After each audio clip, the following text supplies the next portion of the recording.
ನಾವು ಪರ್ಮಿಷನ್ ಕೊಟ್ಟಿದ್ದೀವಿ. ನಾನು ಎಲ್ಲ ಯುವಕರಿಗೆ ನಿಮ್ಮ ಯುವಕರ ಇಚ್ಛೆಯಂತೆ, ನಿಮ್ಮ ಯುವಕರ ಮನವಿಯಂತೆ ಭಾಳ ಜನ ನನಗೆ ಮೆಸೇಜ್ ಆಗ್ತಾಯಿದ್ವಿ, ರಿಕ್ವೆಸ್ಟ್ ಮಾಡ್ಕೊಳ್ತಾ ಇದ್ರಿ. ಸೊ ಅವರ ಭಾವನೆಯಂತೆ ನಾವು ಪರ್ಮಿಷನನ್ನು ಕೊಟ್ಟಿದ್ದೇವೆ. ನೀವೆಲ್ಲರೂ ಕೂಡ ಭಾಳ ಶಾಂತಿಯಿಂದ ವರ್ತನೆ ಮಾಡಬೇಕು. ಕಾನೂನು ಚೌಕಟ್ಟು ಭಾಳ ಇಂಪಾರ್ಟೆಂಟು.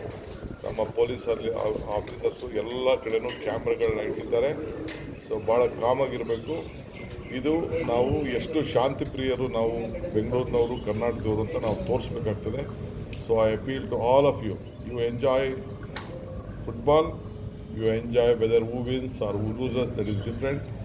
ಯಾರು ಗೆಲ್ಲಿ ಯಾರು ಸೋಲಿ ನೀವೆಲ್ಲ ಮಾಡಿ, ಆದರೆ ನಿಮ್ಮ ತಾಳ್ಮೆನ ಯಾರು ಕೂಡ ಕಳ್ಕೊಳ್ಬಾರ್ದು. ನಂದೊಂದು ಸರ್ಕಾರದ ಪರವಾಗಿ ನಾನು ಎಲ್ಲ ನನ್ನ ಯುವಕರಿಗೆ ಮತ್ತು ಫುಟ್ಬಾಲ್ ಅಭಿಮಾನಿಗಳಿಗೆ, ಕ್ರೀಡಾಭಿಮಾನಿಗಳಿಗೆ ನಮ್ರತೆಯಿಂದ ನಿಮ್ಮೆಲ್ಲರಿಗೂ ಕೂಡ ನಾನು ಮನವಿ ಮಾಡ್ತಾಯಿದ್ದೀನಿ.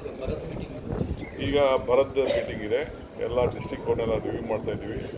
ಬರೋಕ್ಕೆ ಸಂಡೇ ಇದೆಯಾ, ಪೊಲೀಸ್ ಸಂಡೇ ಇದೆಯಾ, DC ಸಂಡೇ ಇದೆಯಾ?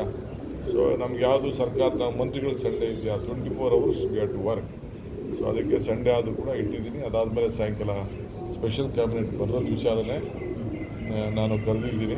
ಸೊ ಎಲ್ಲರಿಗೂ ಆದಮೇಲೆ ಏನೆಲ್ಲ ಮಾಡ್ಬೋದು ಅಂತ ಈಗಾಗಲೇ ನಾನು ಪ್ರತಿ ತಾಲೂಕು ಕೂಡ 1 ಕೋಟಿ ರೂಪಾಯಿ ಕುಡಿಯೋ ನೀರಿಗೆಲ್ಲ ವ್ಯವಸ್ಥೆ ಮಾಡಿದ್ದೀನಿ. ಅದಕ್ಕೆಲ್ಲ ಹೇಳಿದ್ದೀನಿ, ಅದಕ್ಕೆಲ್ಲ ಡೈರೆಕ್ಷನ್ಸ್ ಕೊಡಬೇಕು. ಸೊ ಅದಕ್ಕೋಸ್ಕರ ಇವತ್ತು ನಾವು ಸಂಡೇ ಆದರೂ ಕೂಡ ಕ್ಯಾಬಿನೆಟ್ ಮೀಟಿಂಗ್ನ ಮಧ್ಯಾಹ್ನ ಇಟ್ಟಿದ್ದೀವಿ ನಾವು. ಇಷ್ಟೇ. Thank you.